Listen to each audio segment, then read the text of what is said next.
हम लास्ट हमने श्लोक किया था चैप्टर 5 का लास्ट वाला। सेकंड लास्ट और लास्ट वाला एक बार दोबारा रिवाइज करते हैं, फिर हम 6 चैप्टर रिवाइज कर लेंगे, ठीक है? ओ 6 चैप्टर ठीक। स्टार्ट कर लेंगे। ओके। अच्छा, ये इसमें जो सेकंड लास्ट श्लोक है ये बहुत इंपॉर्टेंट है, क्योंकि जो एक्चुअली में हमें प्रैक्टिकली करना है ये उसके बारे में बता रहे हैं। और गीता में कहीं पे भी वो ना जैसे दृष्टि स्थिर करने को तो बहुत जगह बता रहे हैं, लेकिन जो ब्रीदिंग कंट्रोल है उसको वो बहुत जगह नहीं बता रहे हैं। तो ये जो लास्ट श्लोक है,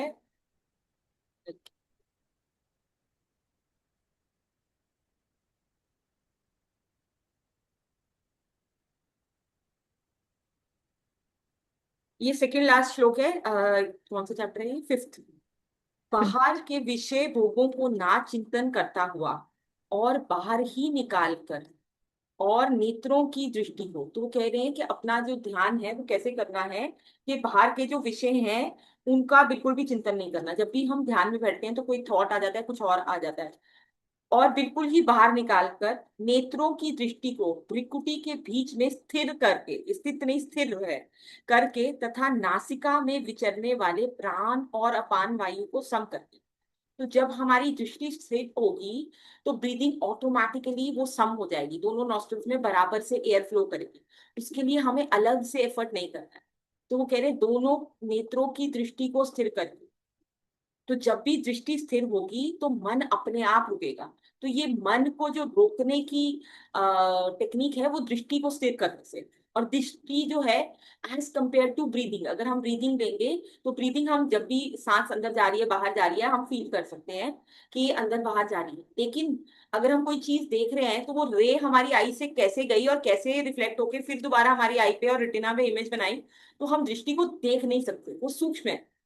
तो इसलिए वो दृष्टि को स्थिर करने की बात कह रहे हैं, क्योंकि जहां जहां दृष्टि जाती है मन भी वहीं जाता है।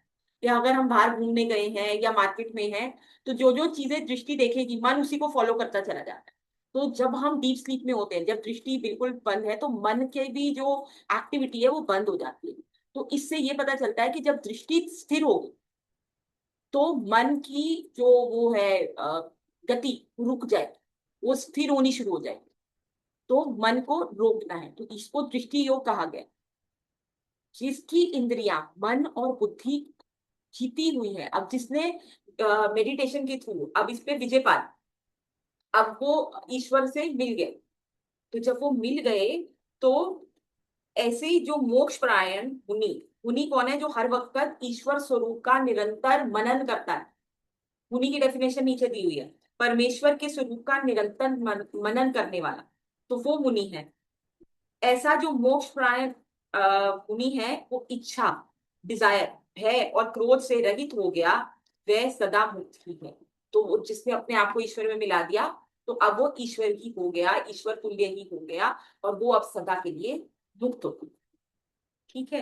तो ये जैसे हम अगर हम एक प्रैक्टिकल एग्जांपल लें कि जब हम सुई में धागा डालते हैं तो उस समय हमारे जो कंसंट्रेशन है वो सुई के धागे डालने में है, तो उस वक्त मन कितना एकाग्र होगा।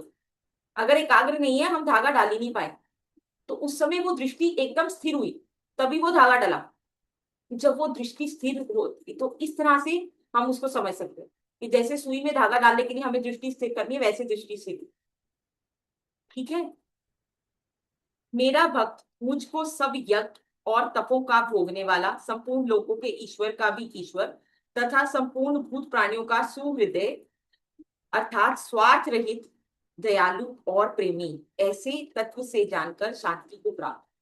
तो जो उनका भक्त है वो जानता है कि सभी कुछ वही है, सभी कुछ उनसे हो रहा है, वही सब कारणों का मूल कारण है। तो वो उनको, मतलब जब वो उनको जान लेता है तत्व रूप से, ऐसा तत्व से जानकर वो फिर उसको ईश्वर की प्रॉपर्टी कहते हैं, वो शांत स्वरूप, तो वो शांति को प्राप्त हो। और फिर उसका स्वार्थ अपने, क्योंकि सेल्फ कुछ रहा ही नहीं, सेल्फ ईश्वर में डिसॉल्व हो गया, तो देर इज नो सेल्फ, तो स्वार्थ कहाँ से आएगा? तो वो बाकी प्राणियों के लिए उसके हृदय में दया भर जाता है। ठीक है? तो अगर हम ईश्वर के रास्ते में चल रहे हैं तो ये सद्गुण, दया, शीलता, ये आने अनिवार्य अनिवार्य है। अगर हम धीरे धीरे देखते हैं ये बढ़ रहा है तो इसका मतलब हम सही रास्ते पे चल रहे हैं। कोई ऐसा नहीं हो सकता कि वो क्रूर हो और इस तरफ चल पड़े। जो भी ईश्वर का संग करेगा तो धीरे धीरे उनकी प्रॉपर्टीज आएंगी। और वो दयालु कितने हैं कि जितने भी ऑर्गेनिजम्स, जितने भी प्राणी उन्होंने बनाए, उनके लिए सब कुछ प्रोविजन दिया हुआ है। आपको एयर फ्री ऑफ कॉस्ट है, पानी फ्री ऑफ कॉस्ट है, सूर्य फ्री ऑफ कॉस्ट है। और ये तो मनुष्य के लिए हो गया, जितने भी नदी में, ओशंस में इतने ऑर्गेनिजम्स हैं, उन सबका फूड वहीं अवेलेबल। तो ईश्वर इतने दयालु हैं, तो जब हम उनका संग करेंगे, उनका सत्संग करेंगे, तो वही गुण हमारे अंदर भी आने शुरू होंगे। ठीक है। तो ये यहाँ पे उन्होंने दृष्टि योग के बारे में बता दिया, दृष्टि से एडिशन या दृष्टि को ठहराना, जिससे कि मन रुके। अब आंटी हम आते हैं। दृष्टि योग मतलब आपको वो हुआ कि आपको बस आंखें बंद करनी है अपनी? हाँ, दृष्टि योग में ये है कि दृष्टि योग की जो टेक्निक है एक्चुअली में, वो आपको दीक्षा में बताई जाती है। लेकिन यहाँ पे उन्होंने हम्म। योग बता दिया, मतलब सिंबॉलिक जो है, मतलब उन्होंने बता दिया कि क्या करना है। तो और वो जो आगे 6 चैप्टर में एक और पॉइंट बताते हैं, तो फिर वो कंफ्यूजन रहती है कौन सा पॉइंट। तो वो हम्म। एक्चुअली में आपको दिशा में ही है, लेकिन दृष्टि योग करना उतना आसान नहीं है। पहले मानस जप होगा, मानस ध्यान होगा, तब हम्म। दृष्टि योग होगा। हम सीधा मतलब थर्ड स्टैंडर्ड में नहीं पहुंच सकते, हमें फर्स्ट एबीसी सीखनी पड़ेगी, फिर कैट पैट, फिर सेंटेंस फॉर्मेशन। तो हम्म। अगर हम पहली दो में कर लेंगे तो थर्ड का रास्ता अपने आप खुल जाता है। तो जैसे मानस हम्म। जप करना है, तो मानस जप को करने की दो चीजें हैं जो जरूरी है। एक को कहते हैं प्रेम। जब आप ईश्वर को याद कर रहे हो, तो आपके मन में प्रेम होना चाहिए उनके लिए, कि उन्होंने ये ज्ञान उपलब्ध कराया है, गुरु के मन, जिसको भी आप ध्यान कर रहे हो, कि उन्होंने हम्म। आपके लिए सब अवेलेबल करा दिया, आपको ऐसे घर में जन्म दिया जहां पे आपको जैसे बचपन से ही नॉनवेज वगैरह से दूर रखा, तो शुरू से ही उन्होंने आपको पापों से बचा लिया। और वो इस जन्म में हम्म। नहीं, पता नहीं कितने जन्मों से हमें प्रोटेक्ट करते हुए आ रहे हैं। तो जब हम मानस जाप करते हैं, तो हम आंख बंद करते हैं, तो हमें क्या दिखता है? तो उस अंधकार को पकड़े पकड़े और प्रेम से उस ईश्वर का या गुरु का आप नाम लेते रहे। तो ये दो क्राइटेरिया बता। तो अगर कोई फर्स्ट टू में मानस जप और मानस ध्यान, तो आप मानस ध्यान में ही परफेक्ट हो जाएंगे, तो अपने आप आगे के रास्ते खुलते जाए। हम्म। ठीक है। ठीक है। हम्म। अब आगे और भी बहुत इंपॉर्टेंट बात करें, श्री भगवान बोले, जो पुरुष कर्म फल का आश्रय ना लेकर करने योग्य कर्म करता है, वह सन्यासी तथा योगी है, और केवल अग्नि का त्याग करने वाला सन्यासी नहीं, तथा केवल क्रियाओं का त्याग करने वाला योगी। अब उन्होंने सन्यासी की डेफिनेशन ऑल टुगेदर चेंज कर दी। तो सन्यासी कौन? जो घर बार छोड़ के ईश्वर की तरफ चलता है, उसने सांसारिक कामों से सन्यास ले लिया, मतलब उसने ब्रेक ले ली कि मैं ईश्वर की तरफ चलूं। तो यहाँ पे वो सन्यासी की डेफिनेशन क्या बता रहे हैं? जो पुरुष कर्म फल का आश्रय ना लेकर, बिना किसी फल की चिंता से, कि फल क्या होगा, करने योग्य कर्म करता है, वही योगी और सन्यासी है। अब ये करने योग्य कर्म क्या है? अब कौन सा कर्म करके हम योगी और सन्यासी बन सकते हैं? भक्ति। सारे कर्म तो उस कैटेगरी में नहीं आएंगे। तो वो कह रहे हैं कि जो भी फल की चिंता ना करके करने योग्य कर्म करेगा, वो सन्यासी है।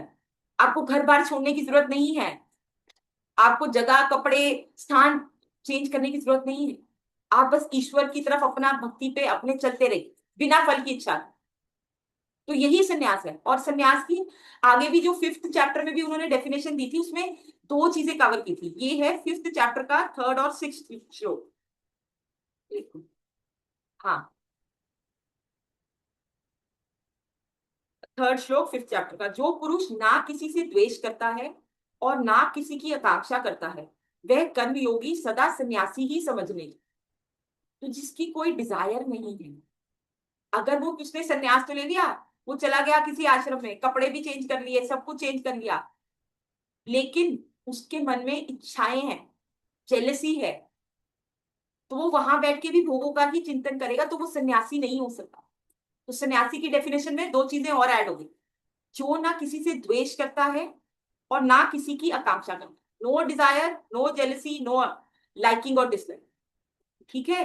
वह कर्म योगी सदा सन्यासी ही समझने योग्य, क्योंकि राग द्वेष आदि द्वंद्वों से रहित पुरुष सुख पूर्वक संसार बंधन से मुक्त हो जाता।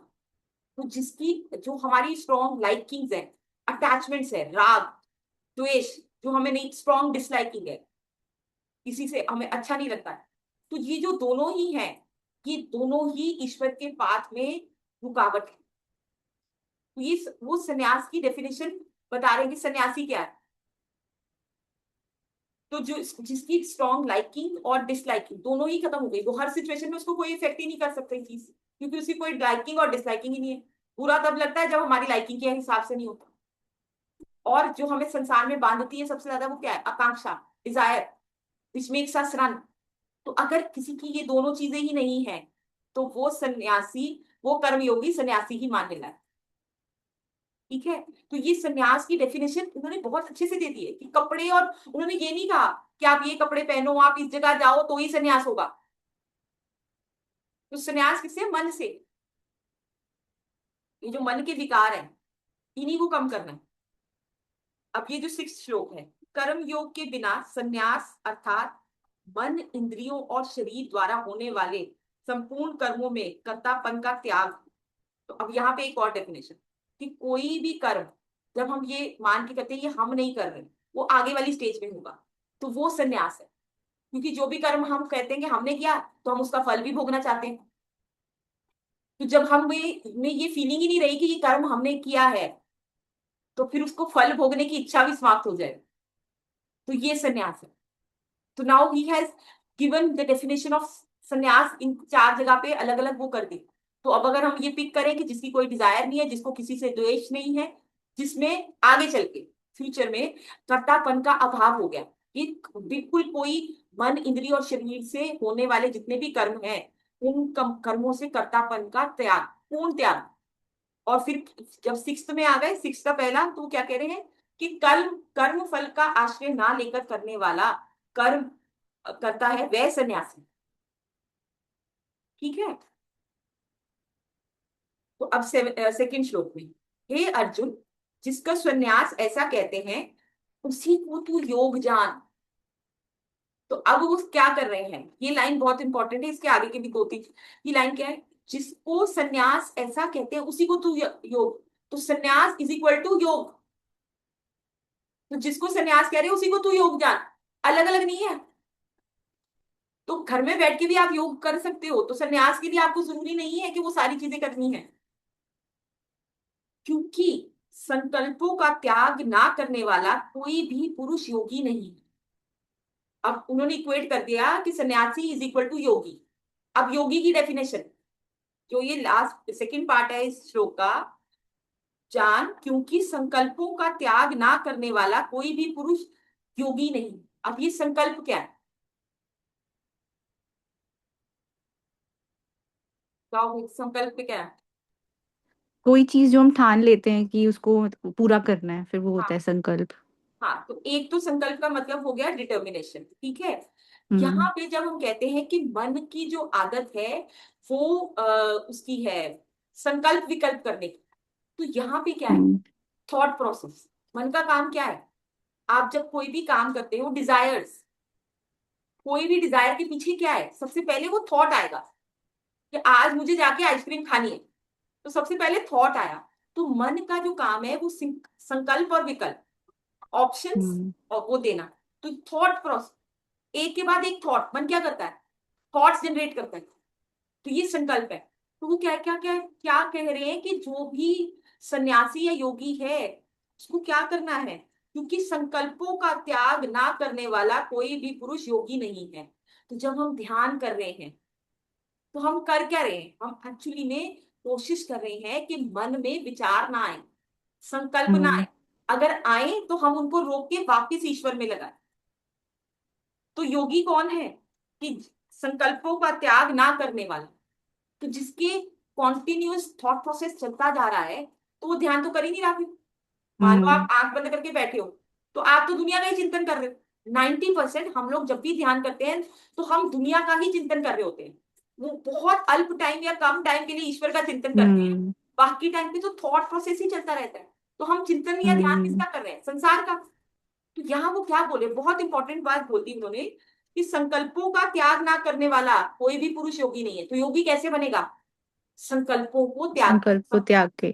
हाँ, और संकल्प क्या है, थॉट्स। थॉट्स क्या फिर थॉट्स। आगे देती है, डिजायर्स। तो अगले 3 श्लोकों में वो हम्म। यही बोल रहे हैं। जब हम ध्यान कर रहे हैं, हम कोशिश क्या कर रहे हैं कि मन रुक जाए। और मन क्या कर रहा है, संकल्प विकल्प। तो हम्म। जिसने भी ये जो मन की एक्टिविटी है इसको रोका नहीं, वो योगी नहीं हो सकता। योगी यही हम्म। करने की कोशिश कर रहा है, ही इज प्रैक्टिसिंग दैट। ठीक है। तो अब ये नेक्स्ट श्लोक, योग में आरूढ़ होने की इच्छा वाले मननशील पुरुष के लिए योग की प्राप्ति में निष्काम भाव से कर्म करना ही हेतु कहा गया। कि जो योग में आगे बढ़ना चाह रहा है, अभी उसने अचीव नहीं किया, तो होने की मननशील पुरुष के लिए योग की प्राप्ति में निष्काम भाव से कर्म करना ही हेतु। कि जो इस रास्ते पे चल रहा है वो बिना कामना के कि उसको रिजल्ट मिलेगा या नहीं, बस वो सिर्फ भक्ति के लिए ईश्वर की तरफ ध्यान लगाए, बिना रिजल्ट हम्म। ओरिएंटेशन। कि ये ईश्वर ने हमारे लिए इतना किया इतने जन्मों से। और फिर गुरु की महिमा बहुत इंपॉर्टेंट है यहाँ पे, कि गुरु की वजह से ये ज्ञान आप तक पहुंच रहा है, जो कि बहुत कम लोगों को उपलब्ध है। तो वो गुरु हम्म। का थैंकफुल या ग्रैटिट्यूड होना बहुत जरूरी है, कि उनकी वजह से ये ज्ञान हम तक पहुंचा। हम्म। नहीं तो हमें समझ ही नहीं आ सकता था, हम 50 बार भी गीता पढ़ लें, अगर हमें संसद गुरु नहीं मिले या उनकी कृपा भी नहीं हुई, मान लो हम उनसे कभी नहीं मिले, हम हम्म। उनको नहीं जानते हैं, लेकिन ये ज्ञान आप तक पहुंच रहा है, यही वेरी फैक्ट है कि उनकी कृपा हम्म। है आप पे। नहीं तो हम्म। कोई किसी को ये ज्ञान दे ही नहीं सकता। तो आप देखो कि इतने सारे लोग हैं, इतने सारे लोगों को पता है कि ये सेशन हो रहा है, जुड़ कितने पाए और उस हम्म। पे फॉलो कितने कर पा रहे हैं। तो और उसमें जिसमें, भी आंटी आप 5 मिनट्स लेट हुए क्योंकि मैं लंच कर रही थी, तो मैं वही सोच रही थी कि मैं फटाफट से कर लूं, हाँ। मेरा मिस ना हो जाए 5 मिनट्स। तो हम्म। वो आपका ऑटोमेटिकली ऐसा हुआ कि 5 मिनट्स लेट ही हो गया। हाँ, तो जो इस तरफ चलते हैं ना, फिर वो उनके लिए रास्ते बनाते चले जाते हैं। तो हम्म। गुरु की ही कृपा है। तो जो इस रास्ते पे चल रहे हैं, तो उनका थैंकफुल होना, तो उनकी तरफ देखो, जिसने हमारे लिए इतना कुछ किया हम्म। है, तो फिर हमें ग्रेटिट्यूड आएगा और प्रेम फिर वो आएगा। खुद भी मुझे मैंने और ये अपने आप में फील होता है कि वो आपके लिए कर रहे हैं, ये कर, छोटी छोटी चीजें ही ऐड हो रही हैं, हाँ इससे हाँ आपको पता लग रहा है कि वो उनकी एग्जिस्टेंस है, हाँ, तो कि उसके लिए उन्होंने अगर आप, ख्याल रखा कि हम्म, आपका मिस ना हो। मिस ना हो जाए, आप दिल से चाह रहे थे ना सत्संग करना, तो हम्म। रास्ते हम्म। बनाते तो आपको उनकी प्रेजेंस फील होने लग जाती है धीरे धीरे। हम्म। तो हम्म। फिर वो उनकी तरफ प्यार, जिसने हमारे लिए इतना कुछ किया और इतने जन्मों से कर रहे हैं, कि इस जन्म में भी उन्होंने हम्म। हमें ढूंढ निकाला और हमें ये ज्ञान पहुंचा दिया घर बैठे हुए। हम्म। तो फिर उनके लिए वो जो प्रेम है, वो ऑटोमेटिकली आएगा। और वही हमारा गाइडेंस होना चाहिए, ना कि इस बात पे हमें सक्सेस मिलेगा नहीं मिलेगा, नहीं। वो जो आदेश दे रहे हैं हमें वो करना है। हम्म। अब यहाँ पे वो कह रहे हैं कि जो इस बात पे चल रहा है, उसको बिना कामना के अपना काम करते रहे। और योग रूढ़ हो जाने पर, जो उस योग में स्टैब्लिश हो गया है, उसने अचीव कर लिया, जाने पर योग रूढ़ पुरुष का जो सर्व संकल्पों का अभाव है, वही कल्याण में हेतु कहा जाता है। तो जिसने उनको अचीव कर लिया, उसको क्या मिला, क्या हुआ, सर्व संकल्पों का अभाव, कोई थॉट नहीं, कोई डिजायर नहीं, और वो शांत हो गया। जब आपको कोई हलचल ही नहीं है, आपके मन में कोई विचार ही नहीं आ रहा, तो आप सोचो कितना पीस होगा। It's hmm. जस्ट प्योर शांति। तो जिसने उनको अचीव कर लिया, उसका क्या हुआ, रिजल्टेंट क्या हुआ, सर्व संकल्पों का अभाव। हम्म। तो ये है भक्ति, हम्म। इसको कहते हैं भक्ति। जो हम उनकी तरफ चल हम्म। रहे हैं, और जो, और वो कहाँ मिलेंगे, अंदर।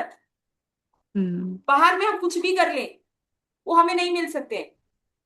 जिन्होंने भी पाया है इसी रास्ते पे चल के पाया है। तो अब गीता में ये बिल्कुल क्लियर लिख दिया है कि जो योग में आरूढ़ हो गए, उनका, उनके साथ उनका सर्व संकल्पों का अभाव ही कल्याण में हेतु कहा जाता है। ठीक है।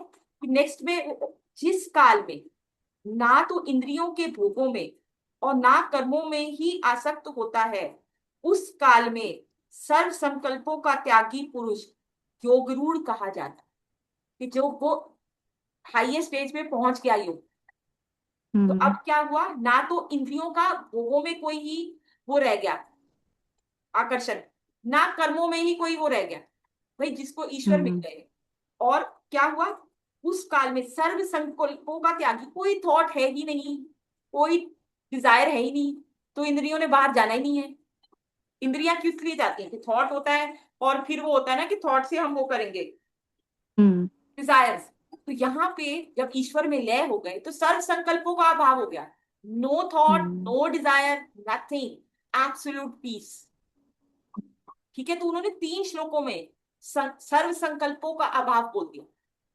तो इस बात को कि वो ये थोड़ा कह रहे हैं कि सारे आपके निश्चय या जो आपने जिस चीज पे आप डिटरमिन्ड हो वो छोड़ दो। यहाँ पे सर्व हम्म। संकल्पों का अभाव जब वो 3 श्लोकों में कवर कर रहे हैं, एक नहीं 3 श्लोकों में वो कवर कर रहे हैं, तो उसका मतलब ये है कि थॉट प्रोसेस, डिजायर्स, कि जिसने वो अचीव कर लिया उसको रिजल्टेंट क्या हुआ, आपको फील क्या होगा। तो ये है। तो हम हर वक्त पैनिक में क्यों है, क्योंकि थॉट आते रहते हैं एक के बाद एक, दूसरा हम्म। तीसरा चौथा। तो जब थॉट आते हैं तो रेस्टलेसनेस क्रिएट होती है, जब बहुत ज्यादा आते हैं, जब हम उनको कंट्रोल ही नहीं कर पाते फिर एंजाइटी हो जाती है। हम्म। तो ऐसे पुरुष का जिसने ईश्वर में अपने आप को एस्टैब्लिश कर दिया, तो उसके कोई थॉट नहीं आ रहा, सर्व संकल्पों का त्यागी, या सर्व हम्म। संकल्पों को त्याग करे बिना कोई भी योगी नहीं है। तो हम्म। ध्यान में भी तो हम यही कर रहे हैं कि हम हम्म। वो थॉट प्रोसेस को धीरे धीरे धीरे धीरे कम करने की कोशिश करें। कम कर ठीक है? दें। अपने द्वारा अपना संसार समुद्र से उद्धार करें और अपने को अधोगति में मत डालें। अधोगति नीचे की योनियों में जाना। तो कह रहे खुद ही मनुष्य अपना फ्रेंड और दुश्मन है। तो वो खुद ही अपने को संसार समुद्र, ये जो भव सागर है, संसार का सागर, इसको कैसे पार करे और अपने को अधोगति हम्म। में ना, नीचे की योनियों में ना डाले, क्योंकि यह मनुष्य आप ही अपना मित्र और आप ही अपना शत्रु है। तो गुरु ग्रंथ साहिब में भी आया है, मन के जीते जीत है, मन के हारे हार।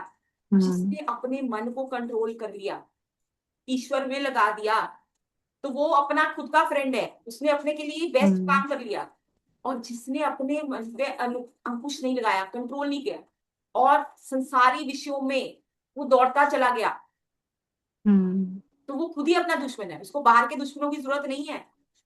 हम्म। ठीक है, हमें सिर्फ इस शरीर की जर्नी के बारे में नहीं सोचना, हमें इस आत्मा की जर्नी के बारे में सोचना है। तो हमने हम्म। इस शरीर के लिए तो बेस्ट कर लिया इस पूरे जन्म में, कि बेस्ट हमने 2 प्रॉपर्टियां कर ली, बैंक बैलेंस कर लिया, चलो हम हेल्दी रहे, सब कुछ कर लिया, लेकिन वो तो सिर्फ 80 साल के लिए।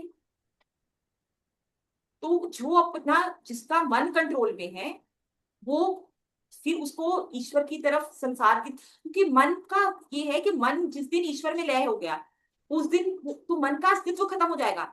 तो आप थोड़ी देर भी हम्म। मानस जाप करो, पता है कितनी रेस्टलेसनेस डिफिकल्टी होती है, ऐसा लगता है मन बाहर 2 मिनट में भाग जाएगा, हम्म।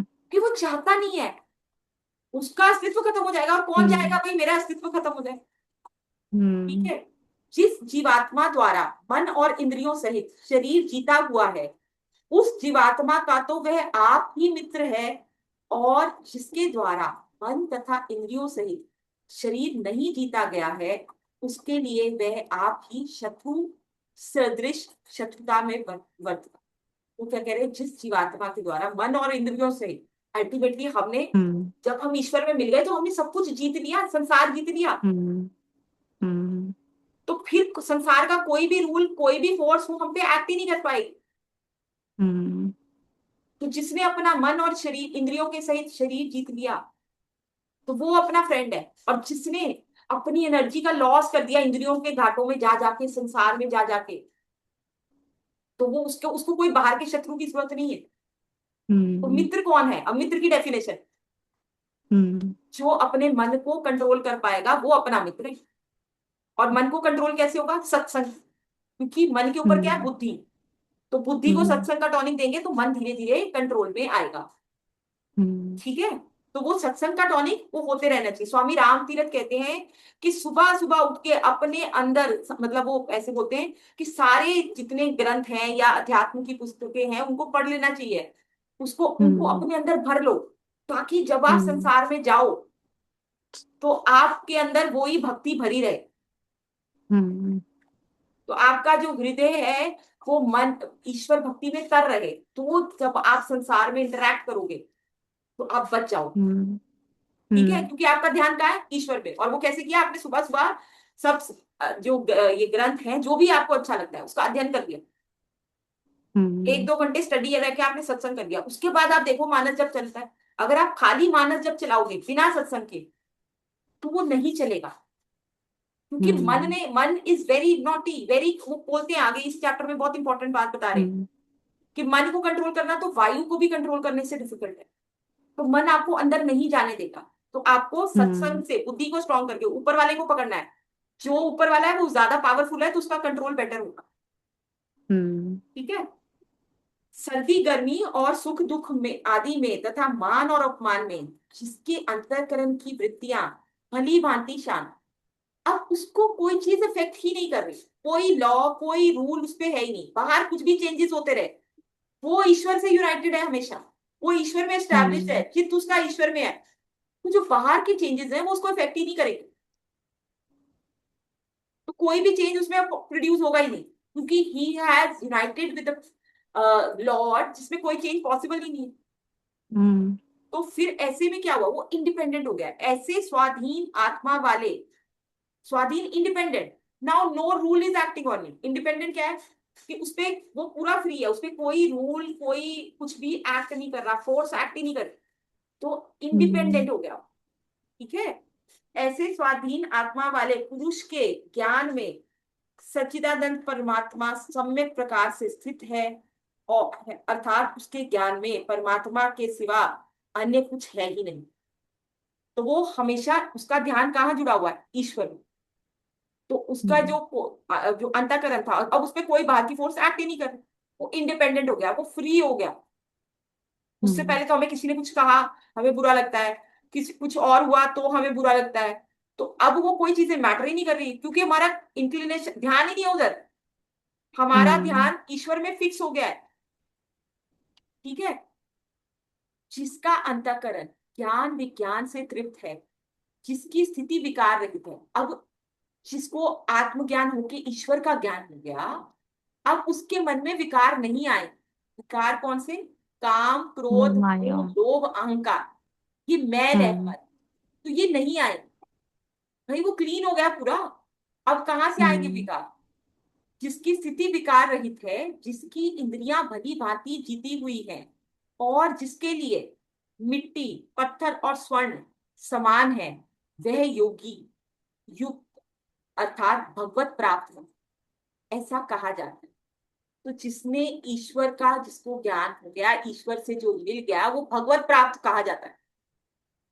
ठीक है। अब वो क्या कह रहे हैं कि उसके लिए मिट्टी पत्थर और स्वर्ण सब समान है। अगर हम सारे हम्म। एलिमेंट्स देखें तो सारे एलिमेंट्स अल्टीमेटली एटम से ही बने हैं। तो जिसने हम्म। देख लिया कि कंपोनेंट फॉर्म में सब लोगों के अंदर, सब पदार्थों के अंदर आत्म रूप है, ईश्वर का ही रूप है, बाहर से सिर्फ हम्म। कवरिंग अलग है।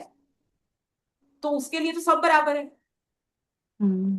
कि उसके लिए सोना भी वही है, क्योंकि सोने की भी अंदर से वो वही है। और जो भी पदार्थ है, मिट्टी पत्थर और स्वर्ण। तो अगर हम इसके साइंस के टर्म्स में समझें, कि जैसे हम बोलते हैं all atom all elements are made up of atom, hmm. उसको जब उसको कोर प्रोडक्ट समझ में आ गया कि सबका इंटरनल का कोर प्रोडक्ट सेम ही है, हम्म। तो उसको बाहरी आवरणों से कोई फर्क नहीं पड़ेगा। ठीक है। तो वैसे ही सुहृदय, सुहृदय का मतलब नीचे दिया है स्वार्थ रहित सबका हित करने वाला। अब उसमें कुछ सेल्फ है ही नहीं, self has been dissolved in God. Hmm. तो उसके लिए स्वार्थ जैसी कोई चीज बचेगी नहीं कि मैं मेरा मैं अपने लिए कुछ कर लूं, वो बचेगा ही नहीं, क्योंकि मैं ही नहीं बचा, मैं ही ईश्वर में लय हम्म। गया। मित्र, वैरी, उदासीन, मध्यस्थ। उदासीन इंडिफरेंट, जिसको संसारिक चीजों से फर्क नहीं पड़ता। वैरी दुश्मन। मध्यस्थ जो मध्यस्थता कराता है, मीडिएटर। द्वेष्य जो किसी से द्वेष करता है। और बंधु गणों में, धर्मात्माओं में और पापियों में भी समान भाव रखने वाला अत्यंत श्रेष्ठ है। अब ये हम वो थ्योरी से नहीं कह रहा कि सबका आत्मरूप एक है, उसने ये एक्सपीरियंस कर लिया। तो जब उसने एक्सपीरियंस कर लिया तो बाहर की कवरिंग कोई मैटर ही नहीं करती है। कि चाहे वो इंसान किस, वो अंदर के कोर प्रोडक्ट को देख पा रहा है, वो सब में आत्मा को देख पा रहा है, वो हम्म। एक्चुअली में देख पा रहा है। तो उसके लिए जो बाहर से कोई शत्रु है, या कोई क्रूअल है, या बाहर की आउटर कवरिंग्स का कोई मीनिंग ही नहीं रह गया। क्योंकि वो अंदर का कोर प्रोडक्ट देख पा रहा है, कि अंदर का जो कोर प्रोडक्ट है वो तो सबका सेम है। उसके वो सब में ऐसे थ्योरी, मतलब हम जब कहते हैं कि हम समान देखें, वो सिर्फ थ्योरी थ्योरी से कहते हैं, वो हो नहीं पाता है। लेकिन जिसने हम्म। तत्व का दर्शन कर लिया, तो वो सब में ईश्वर के अंश, आत्मा को देख पा रहा है। तो वो उनकी बाहरी कवरिंग के वो बिहेव कैसा कर रहे हैं, कि वो मित्र है या वो पंडित जन है या जिसको कुछ नहीं आ, उन सबको वो समान दृष्टि से देख पा रहा है, हम्म। क्योंकि वो बड़े हुए ज्ञान में है। अब क्योंकि वो बड़े हुए ज्ञान में है, तो वो मतलब ही कैन सी दैट, उसको अप्रोक्ष मतलब ईश्वर का वो ज्ञान एक्सपीरियंस से हो गया। हम्म। ठीक है, तो वो सिर्फ बातों से नहीं होगा, जब हम उनको पा लेंगे तब होगा। मन और इंद्रियों सहित शरीर को वश में रखने वाला, आशा रहित, संग्रह रहित योगी अकेला ही एकांत स्थान में स्थित होकर आत्मा को निरंतर परमात्मा में लगाए। अब now he is given order. Order मतलब आदेश दे रहे क्या करना है, कि वो इंस्ट्रक्शन दे रहे हैं यहाँ पे, कि मन और इंद्रियों को, मन और इंद्रियों सहित शरीर को वश में रखने वाला, आशा रहित, उसको कोई होप नहीं है, उसको संसार में कोई लेना देना ही नहीं, तो उसकी सारी जो होप्स हैं वो ईश्वर से ही है। तो आशा रहित और संग्रह रहित, चीजों को इकट्ठा नहीं करना। जितनी हम चीजों को इकट्ठा करेंगे उतना हमारा ध्यान संसारिक चीजों में जाएगा। तो मिनिमलिस्टिक लाइफ जीने को जो योगी है, उसको वो जीने को कह रहे हैं, क्योंकि हमारे पास जितनी चीजें होंगी हमारा ध्यान उतना संसार में जाएगा। तो जो ईश्वर की तरफ चलना चाहता है, तो वो अकेला ही, तो कहाँ एकांत स्थान में, तो घर में कोई ऐसी जगह कुछ ऐसा बनाइए कि जहां बैठ के आप ध्यान कर सकें, एकांत में, कोई डिस्टरबेंस ना हो, कि आपकी, आप जब कंट्रोल करने के लिए बैठ रहे हो मन को, अगर बाहर से कोई साउंड आ रही है तो आपका ध्यान फटाफट उधर चला जाए। तो अकेला हम्म। ही एकांत स्थान में स्थित होकर क्या करें, आत्मा को निरंतर परमात्मा में लगाए। तो ये इंस्ट्रक्शन दे रहे हैं, वो हिदायत दे रहे हैं कि आप ये करो। तो वो ध्यान के लिए बोल रहे हैं, ये बोल रहे हैं वो गीता में। अब वो बता रहे हैं कि ध्यान करना कैसे, इस चैप्टर की बहुत हम्म। इंपॉर्टेंस है, क्योंकि ये आपको गाइड कर रहा है कि भक्ति है क्या और करनी कैसे है और क्या क्या स्टेप्स लेने हैं। तो दिस इज वेरी इंपॉर्टेंट।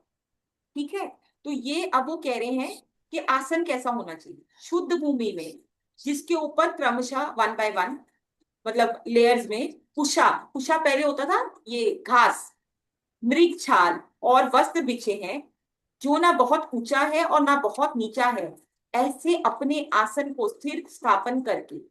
तो वो आपके घर में कोई भी थोड़ा मोटा कपड़ा ले लो, सॉफ्ट ले लो, रोज जिस पे ध्यान करना है वो आसन को सेम ही रखना, रोज बदलना नहीं है। आप नॉर्मल बेड शी उस पे नहीं कर सकते, बेड पे ही जैसे करते नहीं, हैं? बेड पे नहीं करना है, यही बात है, वो यहाँ पे डिफाइन कर रहे हैं। अच्छा। ठीक है, तो कोई भी कपड़ा ले लो या कुछ भी आसन टाइप ले लो जो थोड़ा मोटा हो और बहुत हार्ड नहीं हो। तो वो क्योंकि आपकी जो एनर्जी है, जब आप मेडिटेट हम्म। करते हैं तो बहुत इन्फ्लुएंस पड़ेगा आपके आसन का। तो आप हर अच्छा। रोज उसी सेम आसन पे ही मेडिटेशन करने को कह रहे हैं। और वो आसन स्थिर होना चाहिए, स्टेबल होना चाहिए, हिलता डुलता नहीं रहना चाहिए। अगर वो हम्म। हिलेगा डुलेगा, आपको तो पहले आपके शरीर को ही स्टेबल करना है ना, मन तो बाद में स्टेबल होगा। हम्म। पहले इस हम्म। आसन में बैठने का, जब वो हम अष्टांग योग में यम नियम की बात करते हैं, तो उसमें थर्ड पॉइंट आसन है। तो एक जगह पे स्टिल बैठने का अभ्यास, तो उसके हम्म। लिए जो उन्होंने आसन बोला, वो यही बोला कि मतलब अब उस जमाने में वो अलग तरीके से था, तो अभी आप ये कर हम्म। सकते। ठीक है, मतलब ऐसा तो नहीं कि नीचे जमीन पे बैठना है आपको, या ऐसा है मतलब बेड नहीं, पे भी लेकिन कर आप सकते हैं? कोशिश करिए कि आप, अगर आप मान लीजिए बेड, आप इसमें आगे बता रहे हैं क्या क्या चीजें आपको होनी चाहिए। हम्म। जरूरी नहीं है अगर जमीन पे नहीं बैठ सकते, अगर जमीन पे बैठना है तो आप पिलो भी एक कांस्टेंट रख सकते हो, कि आप एक पिलो रखो, लेकिन वो हमेशा फिर वही रखना है। तो साफ अच्छा। सुथरी जगह होनी चाहिए। और वो जो हमारी हम्म। डेली फ्लक्स की जो एक्टिविटीज है उससे अगर अलग हो तो वो बेटर है। हम्म। क्योंकि अच्छा। उसी कमरे में हमारे गुस्सा भी आ रहा है, बहुत चीजें हो रही हैं, हम्म। तो अगर वो थोड़ा सा अगर पॉसिबल है, बाकी ईश्वर हर हम्म। डायरेक्शन में है, वो हर कहीं हम्म। है, उससे कोई भी जगह खाली नहीं है। ठीक है। ठीक है, तो वो आप अगर कहीं भी अवेलेबल नहीं है, तो आप, कोई हम्म। अगर किसी के पास एक ही कमरा है, वो एक ही कमरे में 10 लोग भी रह रहे हैं, तो भी वो अपना आसन बना के, आसन सेम रहना चाहिए, छोटी सी जगह में भी कर सकते हैं। तो उसका ठीक कोई है। भी वो नहीं है। ठीक है। हम्म। उस आसन पर बैठकर चित्त और इंद्रिय की क्रियाओं को वश में कर रखते हुए मन को एकाग्र कर। तो क्या करने को बोल रहे हैं? आसन पर बैठ के करना क्या है? चित्त और इंद्रिय की क्रियाओं को वश में रखते हुए मन को हम्म। फोकस करना। अंतःकरण की शुद्धि के लिए योग का अभ्यास करें। Now he is giving instruction clear cut, do this do this do this. मतलब इसमें हम्म। क्लियर ये करें। तो इससे ज्यादा और क्लैरिटी से वो क्या कहेंगे? तो अगर हम हम्म। उनके भक्त हैं तो हमें उनकी बात माननी है ना कि वो क्या